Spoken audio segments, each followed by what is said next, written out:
think tennis is hard anyway, but stick you in a chair.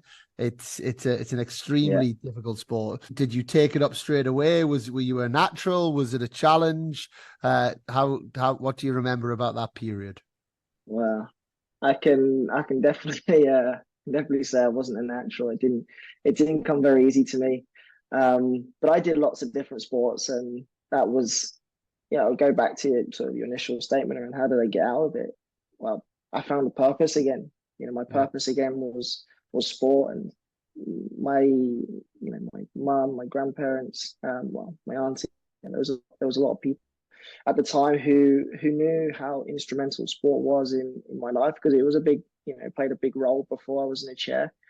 Um, and and so they scouted what it was about, and there was various different like come and try sessions, whether it was in Norwich or Norfolk where I was based, or there was like a disability festival that was run by Willpower, I believe, at the time in Stoke Mandeville, which was an amazing escape, really, because I'd go there for like a long weekend, and you'd sign your name up to Christ, wheelchair tennis, wheelchair basketball, athletics, um, table tennis, you name it. There was pretty much every sport there that you could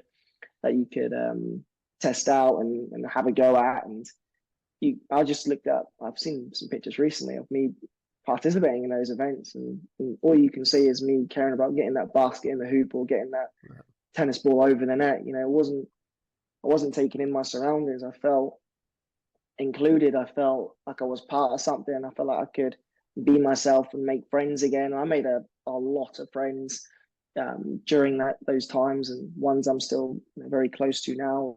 Well, and that's really the impact that those opportunities can have. It wasn't like, right, we're going to get Alfie in a chair, make him play tennis so he plays at Wimbledon one day. It was just, what's he going to enjoy? What's he going to love? What's he going to find a passion in?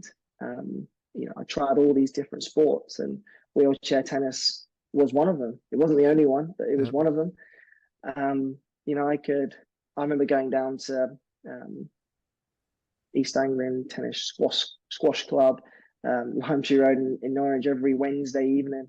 My mum would take me, my brother would turn up, my sister would turn up. There'd be other people there with disabilities with their families that would show up, and I was in a big Red Cross chair at the time, so it wasn't like it was sport specific. And I think I racket from I don't know, where was it, Sports Direct or something at the time, and couldn't hit a ball. There was nothing. There was no talent there. There was nothing going on. It was just being out there playing sport, and it was a challenge as well. Like, something that I see even now, especially now, is I love a challenge, and I love a problem to solve, and not in that over that, especially where I wanted to, was something that really frustrated me, but also gave me a lot of joy when it happened. Um, and a lot of my early memories was on that court playing killer catch and just learning basic techniques of the sport. And wheelchair tennis is very difficult to get a grip with, quite literally as well. Playing tennis on your feet looks challenging, but trying to get a wheelchair and put a grip in a tennis racket in your hand and try and get a grip with the chair and get to the ball, move to the ball, hit the ball, recover, and get out of there. It's incredibly tough skill set, and one that obviously has taken a lot of years. And for me, early stages, it was just to get used to the wheelchair. I did a lot of wheelchair movement. yeah, I joined a wheelchair basketball club as well, which is something I yeah. absolutely loved. That was a massive, massive part of my journey, even in tennis, was that. It's two different sports. You got team sport and an individual Yeah. sport, and that helped me with gain the sort of movement and the familiarity with the chair and how it works and how it. Because I've seen many people get in a chair and go backwards, spin around in circles. That chair is quite Yeah. lively at times, and so getting a hang of that, and then obviously the tennis side is something that you just have to learn, like anyone does. The forehand, the backhand, the serve, all of it, and to try and just get used to the two and combine it together. It takes a lot of time and patience, and I will be honest, I think think if it wasn't for my family just really pushing me at times, because I think tennis is one of those sports where if you don't get it straight away, it can become very easily frustrating. Yeah. Because I to wheelchair basketball, and I could just do lengths of the court and feel like I was doing something. But then Yeah. when you sat there trying to learn a forehand, I'm like, oh, this isn't the sport for me. Like, what am I doing? I just want to go and feel like I'm being active. And It's harder I'm to very play the great. game, isn't it? I think that it's the challenge for not just wheelchair tennis, it's the challenge for able-bodied tennis as well. The game is complex, the skill level is complex. So Mm, the mm, ball, I mean, even more so in a chair, but the ball comes off a racket and it flies, and it's like there's nothing that stops it, and it's like it's yeah.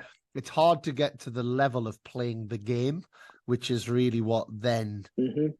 gets us bought into the game. You know, once we're in the game, then we start to love the nuances and start to feel that competitive spirit. You know, and that, I think it's one of the biggest challenges that tennis has as an industry, actually. Yeah. Yeah. I completely agree. And I think that was what was so good for me at the early ages. It wasn't so serious. Like I didn't take it seriously. It's all about, playing with my siblings and other people and just having a laugh. Like it was just fun. It never was, it just never was serious. I remember playing Killer Cat. It used to be the game that I'd be buzzing around every Wednesday. Like, I'm going to make sure that I'm the last one standing, and they're not going to catch my ball. And back then it's all I cared about. And then as you start to train a bit more, you start picking up skill, like you say, then things change a little bit. But I had some really good coaches at that first stage, I guess, of my tennis career, who just made it easygoing, made me want to come back. And even though there was frustrations and maybe there was a few sessions I had to be taken to, eventually I found my love for it, and the rest is sort of history.